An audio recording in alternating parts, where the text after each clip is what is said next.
y también en mi celular. Muy bien, pues hoy, siendo 24 de febrero del 2023, oficialmente Día de la Bandera, día en la cual deberíamos, y lo digo sin cortapisa, deberíamos honrar nuestra bandera. Voy a comenzar la sesión aclarando una serie de mentiras, de malos entendidos, de infundios, que incluso algunos miembros del grupo todavía creen. No voy a dar nombres de las personas que en el grupo de varios subieron archivos que contienen absolutamente puras falsedades. No los critico, están en su derecho, y no solo están en su derecho, sino que además, pues ya sabemos, sesión tras sesión de los grupos viernes sobre todo, ya sabemos que la historia de México está escrita en tres citas diferentes: la roja, la invisible y la oficial. Y la historia oficial nos dice, erróneamente, yo diría que incluso aviesamente, y aviesamente significa pérfidamente, dicen, nos cuentan que el hecho de la honra a la bandera, que el Día de la Bandera fue promulgado en la ciudad de Colima el 21 de enero de 1933. Cosa radicalmente falsa. Es tan falsa que me voy a dar el lujo de leer lo que uno de nuestros compañeros, de muy buena fe, no lo critico, él lo hizo de muy buena fe, subió a Facebook. El archivo que sube a Facebook es de un lugar que está en Colima, que se llama la Casa del Archivo. Y vean ustedes, por favor, escuchen ustedes, por favor, la sarta de mentiras mezclada con verdades que les voy a leer a continuación. Dice así: curiosidades del archivo. Iniciativa para conmemorar el Día de la Bandera Mexicana. Macario G. Barbosa, quién sabe qué probablemente significa Guillermo, Macario Guillermo Barbosa, escribiente y vecino de la ciudad de Colima, con domicilio en Allende 170, propone al presidente de la República, senadores y diputados, la siguiente iniciativa. Nuestro emblema, y aquí voy a engolar la voz, porque este párrafo es de una cursilería verdaderamente asombrosa.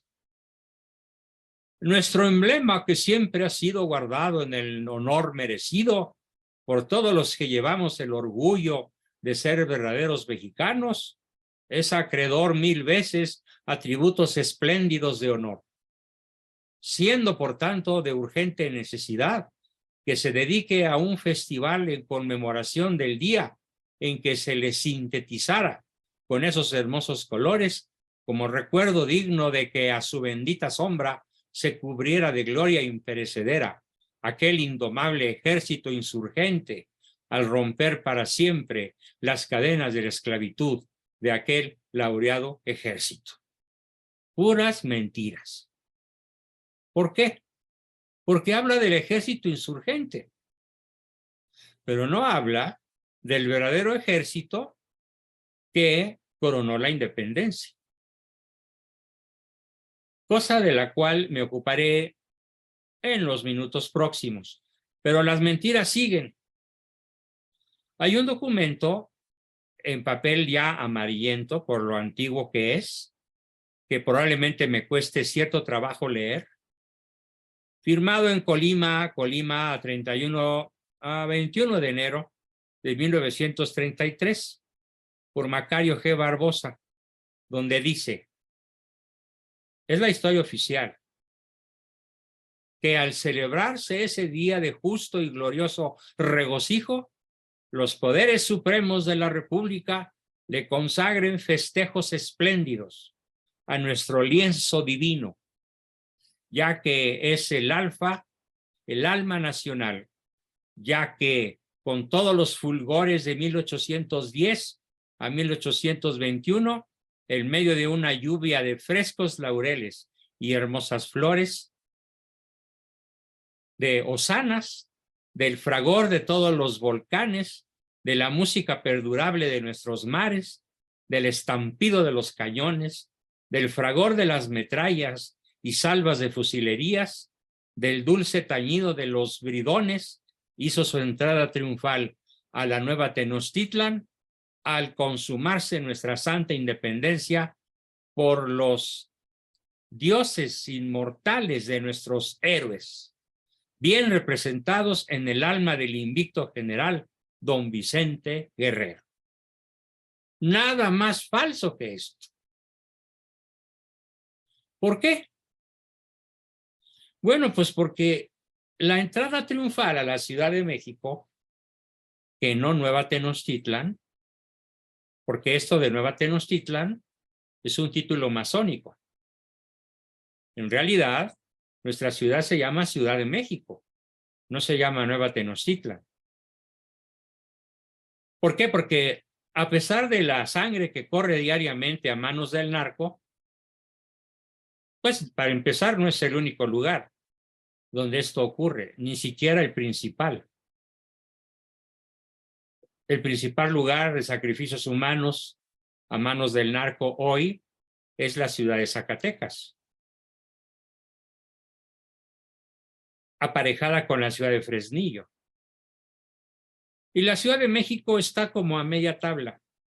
Yo por eso no le daría el título de la Nueva Tenochtitlan, sino realmente el que Iturbide le reconoció, la muy noble y muy leal Ciudad de México. Y no es Vicente Guerrero el que encabeza ningún ejército a la entrada triunfal de don Agustín de Iturbide el 27 de septiembre de 1821. ¿A qué equivale esto? Bueno, a lo mejor a ustedes se les ocurren mejores ejemplos, pero se me ocurre este. Es como si dijéramos en estos momentos que el presidente oficialmente reconocido por los poderes de la Unión no es Manuel Andrés López Obrador, sino Olga Sánchez Cordero, que además es una ministra que ya no está en funciones, porque ya renunció a la Suprema Corte. Bendito sea Dios, algo bueno tenía que hacer. Decir que Vicente Guerrero es el héroe que encabeza el invicto ejército insurgente es cometer un triple error. Primero, no lo encabezó Vicente Guerrero, lo encabezó Agustín de Iturbide, y Vicente Guerrero entró junto con Iturbide por la venia de Iturbide, porque Iturbide fue a buscar al general Guerrero, que estaba atrincherado en el estado de Guerrero, en un lugar prácticamente inaccesible, y Iturbide le hizo llegar varias cartas en las cuales Iturbide buscaba convencerlo de que con su pequeño ejército se uniera al ejército trigarante. Y finalmente Vicente Guerrero aceptó. La historia oficial habla de un abrazo que no hubo, el abrazo de Acatempan. No fue un abrazo, fue una carta, después de una serie de cartas, con las cuales Vicente Guerrero accede a colocarse a las órdenes del general Iturbide, del generalísimo Iturbide, y entrar con él a la sombra de Iturbide a la Ciudad de México para consumar la independencia, un 27 de septiembre de 1821. ¿Por qué los masones como Macario G. Barbosa insisten en la palabrería insulsa, la palabrería verdaderamente insoportable, el fragor de todos los volcanes, de la música perdurable de nuestros mares, del estampido de los cañones, el fragor de las metrallas y las salvas de las fusilerías y el dulce tañido de los bridones. Por Dios. Claro, hay que entender que es cosa de la época. Pero qué payasada tan solemne para terminar diciendo una inmensa mentira, que es la que los niños aprenden en la primaria, y los adolescentes en la secundaria, y los jóvenes en la universidad, y los adultos en la vida cotidiana o cada vez que hay una fiesta patria. Así que quiero que quede muy claro en la mente de todos que Vicente Guerrero entró subordinado con un puñado de hombres a los que Iturbide vistió dignamente. Porque cuando Iturbide les ofrece la mano, les estira la mano, vestían harapos y morían de hambre. E Iturbide los pudo haber aplastado, como hizo con todas las batallas en las que participó anteriormente, para combatir a Morelos, para combatir a Hidalgo, a Abasolo, a Aldama, a Bravo, y para aplacar el territorio nacional por completo y lograr la paz. Bien pudo Iturbide aplastar a Guerrero, y sin embargo, él solito pensó que en vez de aplastarlo, no quería derramar más sangre de mexicanos. Y por eso le tendió la mano, y por eso Guerrero se rindió y aceptó entrar junto con el jefe del Ejército Nacional Trigarante a la Ciudad de México en calidad de subordinado. Será Vicente Guerrero posteriormente el que traicione a Iturbide y lo suceda en la presidencia, después de Guadalupe Victoria, traicionando los ideales de Iturbide, los ideales a los que hoy me voy a referir al hablar del verdadero significado de los colores de nuestra bandera y de por qué yo invariablemente, no recuerdo desde cuándo, pero ya hace tal vez un par de años, ustedes pueden observar la bandera nacional detrás de mí. Se alcanza a ver el águila, el blanco, el rojo, una parte del rojo, una parte del verde, y desde luego se alcanza a ver una estatua de la Virgen de Guadalupe. Más mis libros, que por ahí son los que estoy generalmente leyendo, y por comodidad dejo a los pies de la Virgen y a los pies de la bandera. Y no tanto por comodidad, sino también como un simbolismo, mediante el cual pretendo invitar a todo el mundo a que se ponga a leer la verdadera historia. En este caso, encontré, buscando en mi biblioteca, hoy es viernes, empecé a buscar desde el lunes para preparar esta sesión tan especial, porque yo amo mi bandera y los invito a todos a amarla, pero en su verdadero significado, no en el que le dio Juárez, no en el que le dio Cárdenas, no en el que le dan los historiadores oficiales, sino en el significado original de la bandera trigarante. ¿Por qué trigarante? De las tres garantías, que son independencia, religión, católica, apostólica, romana, con exclusión de toda otra creencia, e independencia y unión. Independencia, religión, unión. Verde, blanco, rojo. No sé, no tengo información de si los lábaros patrios de otras naciones latinoamericanas o de otras naciones en el mundo hayan sido tan tergiversadas, tan manchadas de mentiras, tan alrevesadas como la mexicana. De nada nos sirve que por ahí en el año de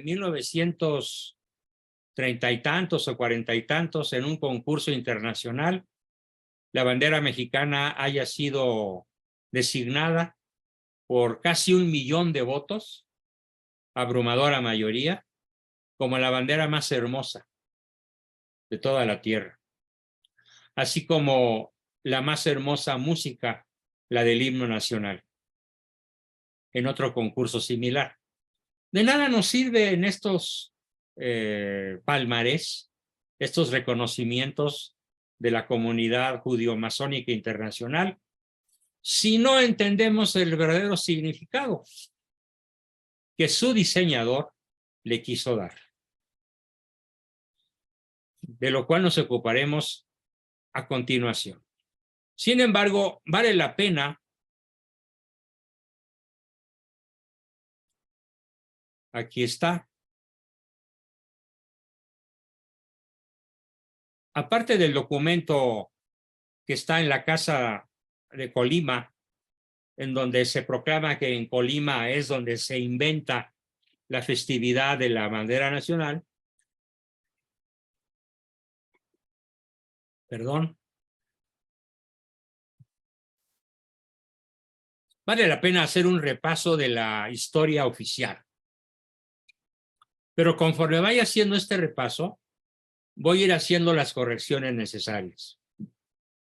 Dice la historia oficial: la bandera, junto con el escudo nacional y el himno nacional, son los símbolos que nos representan y nos unen como nación mexicana. Primera aclaración. De la letra oficial del himno nacional ha sido excluido Iturbide. El autor de la letra, González Bocanegra, a mediados del siglo XIX, canta loas a Iturbide, el guerrero inmortal, el que nos dio la libertad. Juárez suprimió los versos referentes a Iturbide y suprimió también los versos del himno nacional referentes a su verdadero significado. Primera aclaración.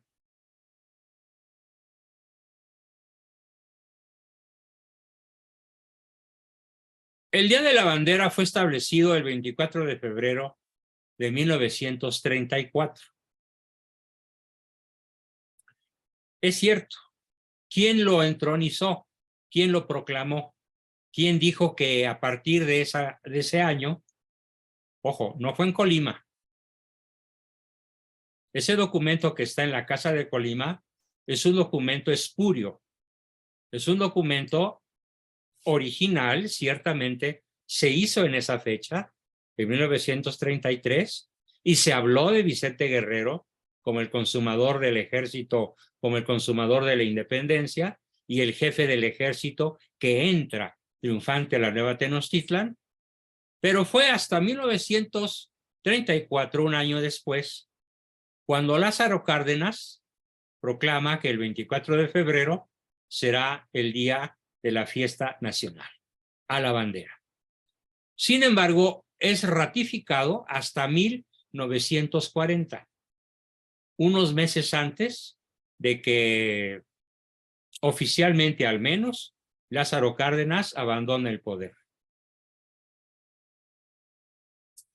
Vamos a ver cosas reales. Vale la pena hacer un recorrido por la realidad, por la verdad.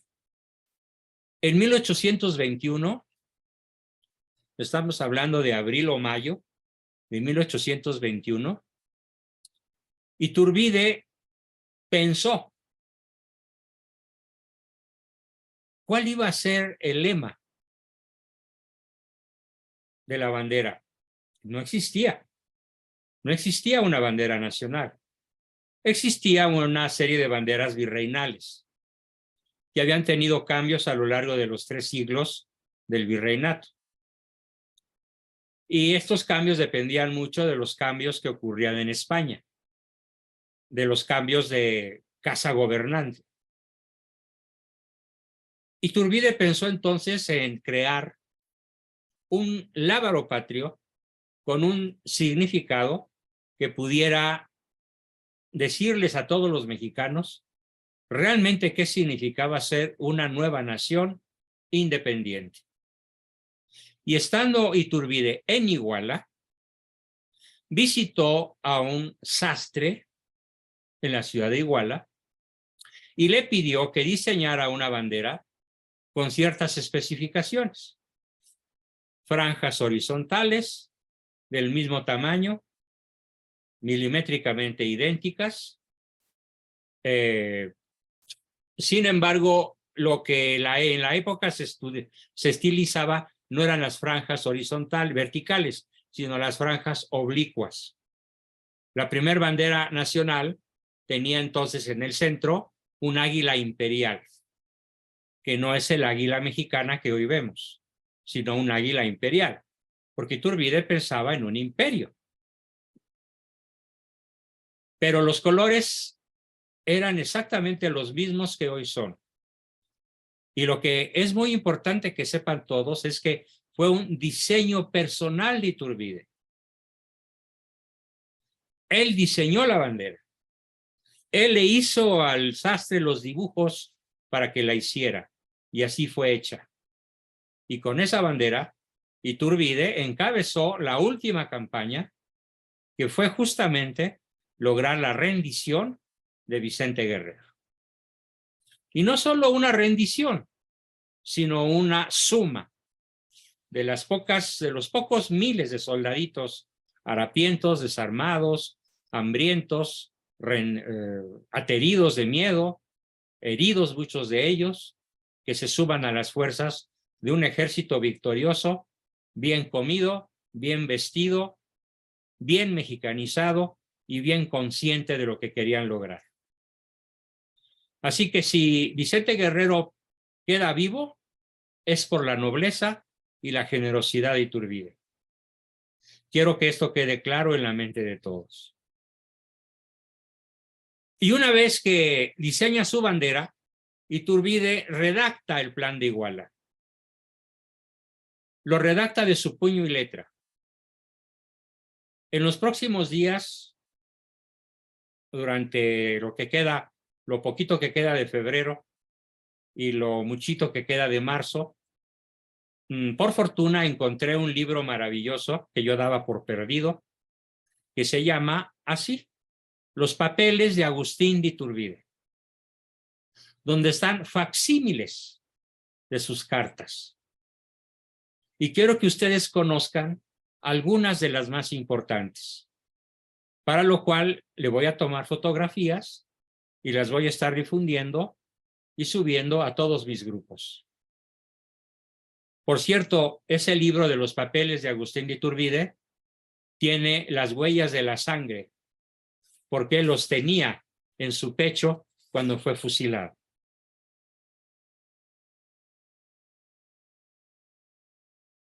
Entonces, en la declaración del Plan de Iguala, Iturbide llevaba la bandera trigarante, verde, blanca y rojo, en franjas diagonales, y los colores de la bandera garantizaban. Por eso se llamó la bandera de las tres garantías. Y por eso el ejército se llamaba el ejército trigarante. ¿Y cuáles eran esas tres garantías? Esas tres garantías que hacen temblar al peje. Esas tres garantías que hicieron renegar a Juárez. Esas tres garantías que en cierta forma rescata Porfirio Díaz.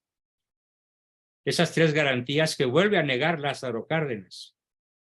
Y las sustituye por un significado cursi, superficial y verdaderamente contrario, alejado, opuesto a los ideales de Iturbide, que él tuvo en su mente y en su corazón y en sus vísceras cuando logra la independencia de México, respecto del gobierno español, que ya había caído en una decadencia verdaderamente lamentable.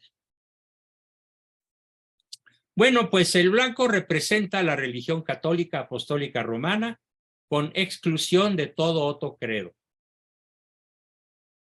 Quiero que por favor le demos vigencia a este significado. Que cuando veamos el blanco de nuestra bandera, nos acordemos que México nació católico. Que el primer acto fundacional de la nación mexicana lo realiza don Hernán Cortés al celebrar la primera misa en el territorio de lo que hoy es Tabasco por el padre Olmed, capellán del ejército de Cortés. Ya platicaremos en nuestro taller de historia de qué manera este capellán formó el alma del ejército de Cortés.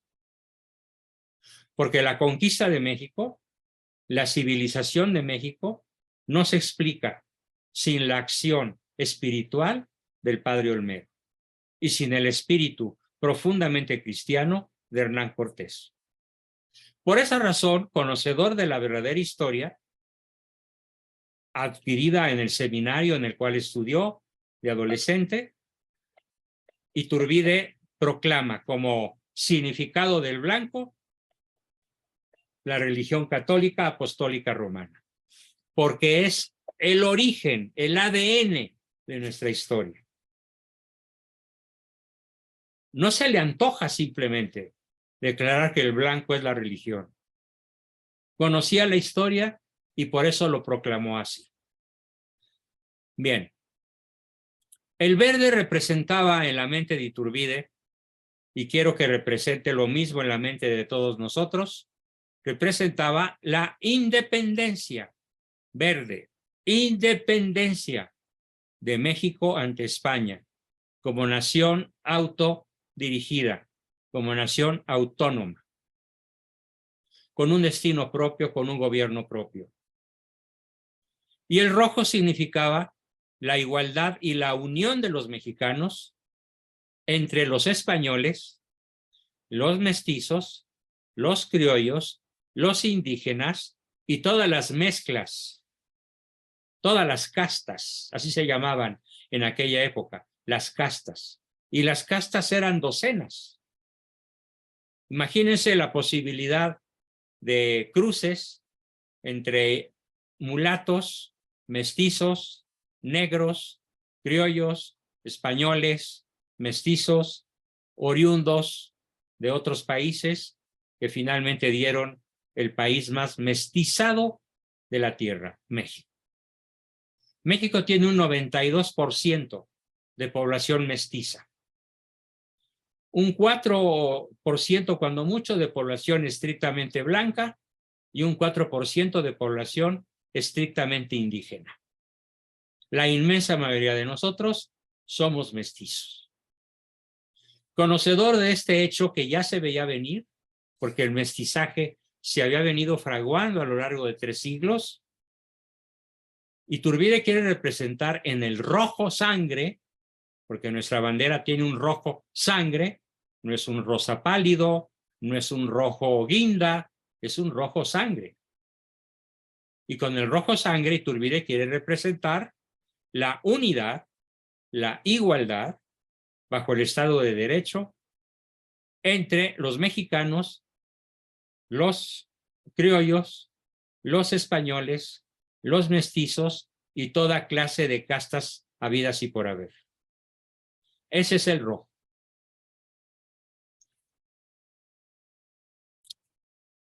Al finalizar el imperio de Iturbide en 1823, mediante puros actos de traición, el Congreso Constituyente masónico, anti-mexicano, instaura oficialmente la bandera nacional, conservando los colores, verde, blanco y rojo, pero con algunos cambios en el águila. Desde 1823, los prostituyentes masónicos quitaron la corona imperial y se añadieron las ramas de laurel y de encino, que hoy todavía se conservan. Alrededor del águila está la corona de laurel, el nopal y encima el águila. Ese fue un cambio que hizo el Congreso, y perdón que lo diga así, prostituyente, porque si algún Congreso prostituyó a México, vendió a México y lo sometió a las logias yanquis, fue justamente el Congreso prostituyente que declaró a Iturbide traidor a la patria y sin un juicio, ni civil, ni penal, ni militar, ni de ninguna clase, lo fusiló sin más trámite. En cuanto Iturbide puso pie en México, ignorando su condena, por atreverse a negarse ante el embajador Joel R. Poinsett a entregar la mitad más grande de México al poder yanqui.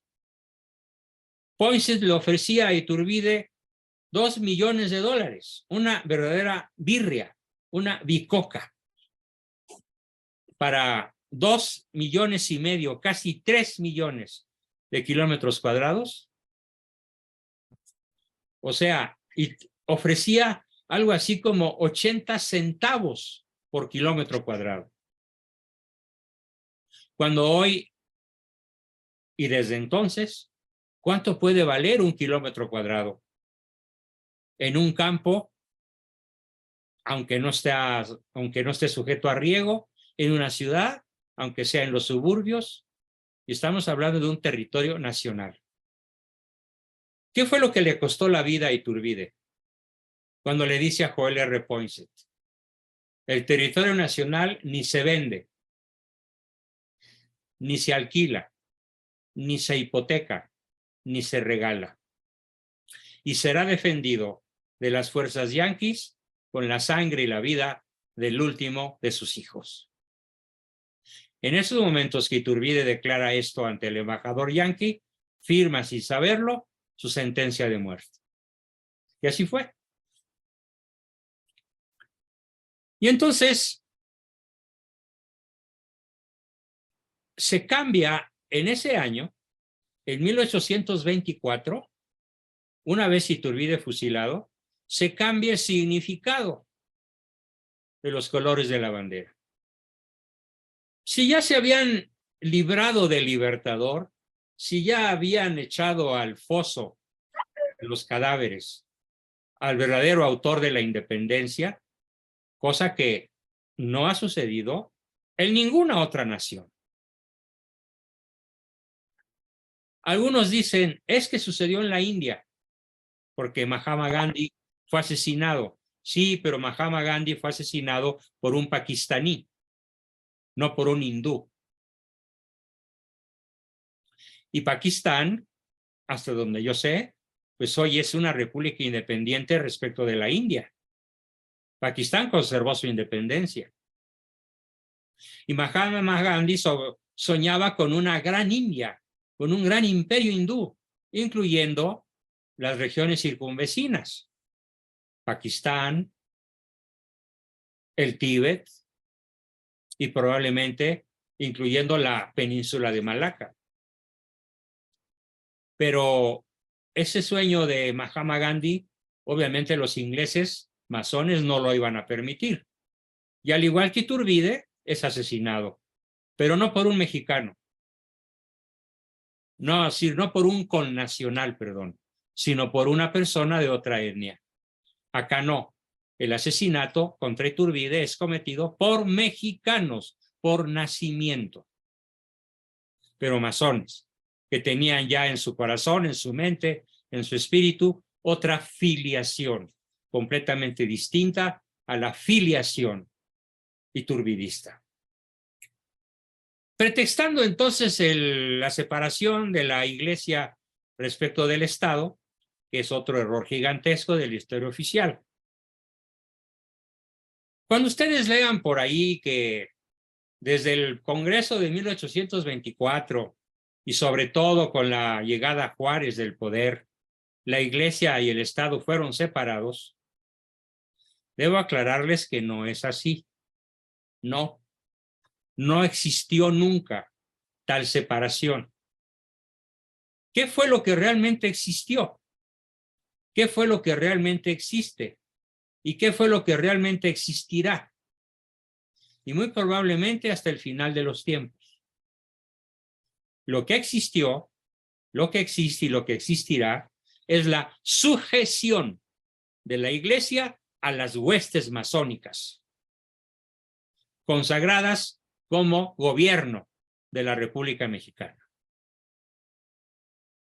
Con dos periodos extremadamente breves, uno allá por 1830 y tantos, con un señorón que ya estudiaremos, que se llama José Jesús Herrera, el presidente Herrera, presidente sin mancha, con la exclusión también de Miramón, un breve periodo allá por 1860 y tantos. El resto de la historia de México ha sido dominada, y estamos hablando del 98% del tiempo astronómico que transcurre entre la declaración de Iturbide el 27 de septiembre de 1821 y el día de hoy. El 98% de nuestros días han transcurrido bajo la égida masónica. Y por eso cambiaron los colores de la bandera en una primera ocasión. ¿Cómo los denominó el Congreso Prostituyente de 1824? Ah, pues ahí les va. El verde es la esperanza. El blanco es la unidad. Y el rojo es la sangre de los mártires nacionales.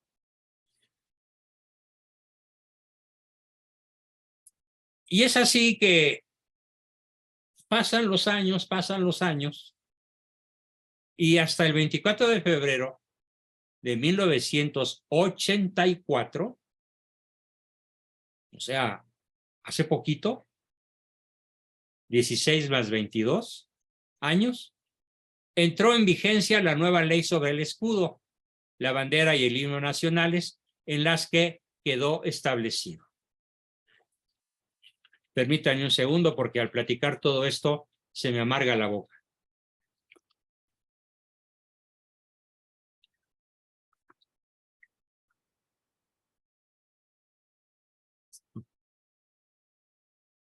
Artículo 3. La bandera nacional consiste en un rectángulo dividido en 3 franjas verticales de medidas idénticas, con los colores en el siguiente orden a partir del asta: verde, blanco y rojo. En la franja blanca y al centro tiene el escudo nacional, con un diámetro de 3/4 partes del ancho de dicha franja. La proporción entre anchura y longitud de la bandera es de 4 a 7. O sea, 7 de largo, 4 de alto. Podrá llevar un lazo o corbata de los mismos colores al pie de la mojarra. Un modelo de la bandera nacional, autenticado por los 3 poderes de la Unión, permanecerá depositado en el Archivo General de la Nación y otro en el Museo Nacional de Historia. Artículo 10. El 24 de febrero se establece solemnemente como Día de la Bandera. En este día se deberán transmitir programas especiales de radio y televisión destinados a difundir la historia y significación de la bandera nacional. Obviamente esto nunca se ha cumplido, porque la historia que les estoy contando jamás ha sido difundida. Se sigue difundiendo mentira tras mentira, con tal de borrar el ADN católico de nuestra forja como nación. En esta fecha, las autoridades realizarán jornadas cívicas de conmemoración, veneración y exaltación de la bandera nacional. Artículo 11. En los inmuebles de las autoridades que por sus características lo permitan, se deberán rendir honores a la bandera nacional con carácter obligatorio los días 24 de febrero, 15 y 16 de septiembre y 20 de noviembre de cada año. Voy a poner un ejemplo un poco chusco. Imaginen que en esa gran nación que es Brasil,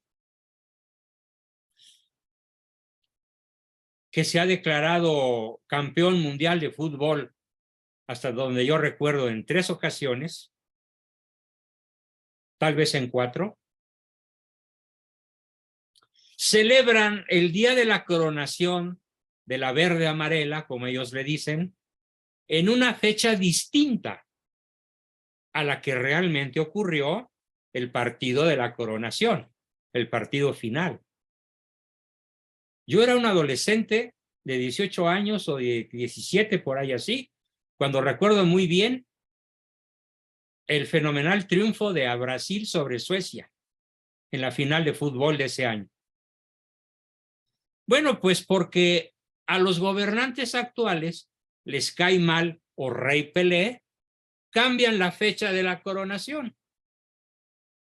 Y en vez de decir la fecha en la que ocurre ese suceso deportivo tan caro al corazón de la nación brasileira, lo cambian por odio a su capitán y principal jugador. Entiéndase la analogía. Es el único país en toda la historia del mundo en donde la única fecha en la que debería celebrarse la bandera no se celebra. El único país en donde la fecha en la que se consuma la independencia, representada en la bandera trigarante del Ejército de las Tres Garantías, se borra de la historia. Para borrar junto con esto a Iturbide.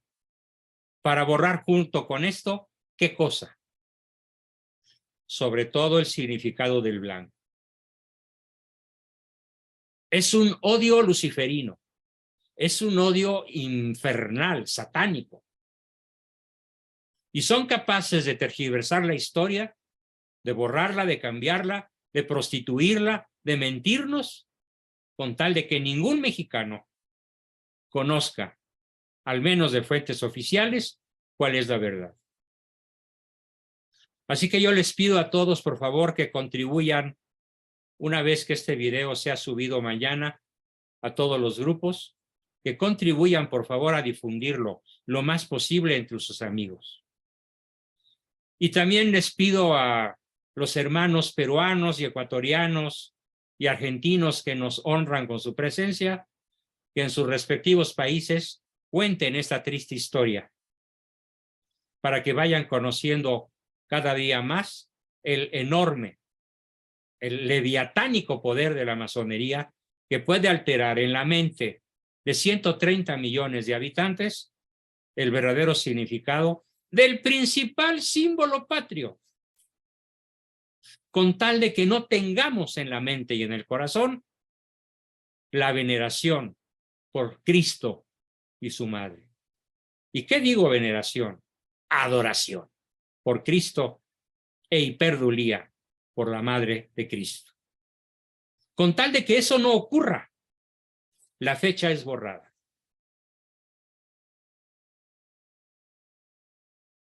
Y continúan sus cuentos.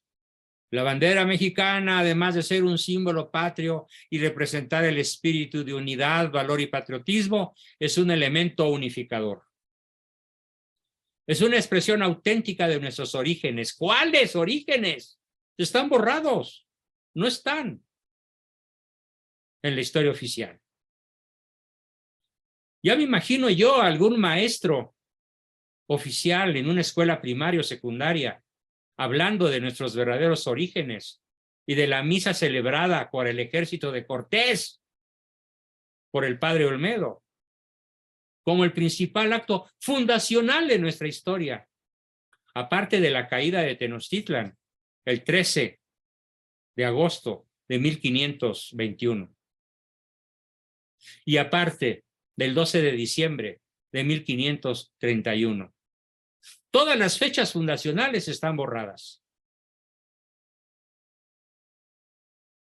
Para fortalecer el sentido de identidad nacional como país independiente y soberano.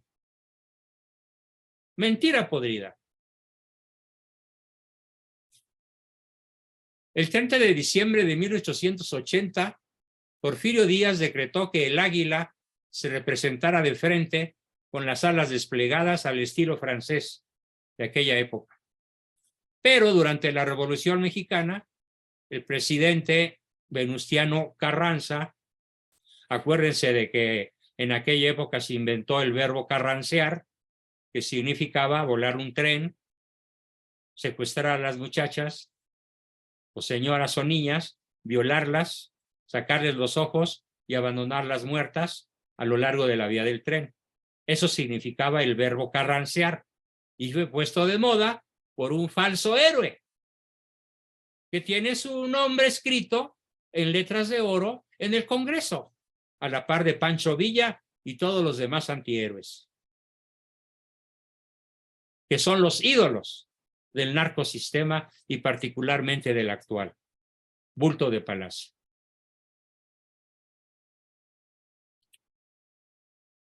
Ahora que conoces un poco más de nuestra bandera nacional, símbolo de los Estados Unidos mexicanos, debemos sentirnos orgullosos de ella. Sí, pero de veras, de la verdadera. No de la que alteraron los revolucionarios, no la que alteró Benito Juárez, no la que alteró el prostituyente Congreso de 1824, sino la que diseñó Iturbide y la que le costó la vida, y aquel proyecto por el cual nos hizo una nación independiente. Ahí sí. Ya que en esa bandera, en la de Iturbide, se resume nuestra historia, se resume nuestra raza, se representa nuestra soberanía, nuestra muy maltrecha y amenazadísima democracia, nuestra paz y nuestra unidad. Hoy en manos del narcogobierno, que hace de la bandera nacional un símbolo falso. Al proclamar la esperanza, ¿cuál esperanza?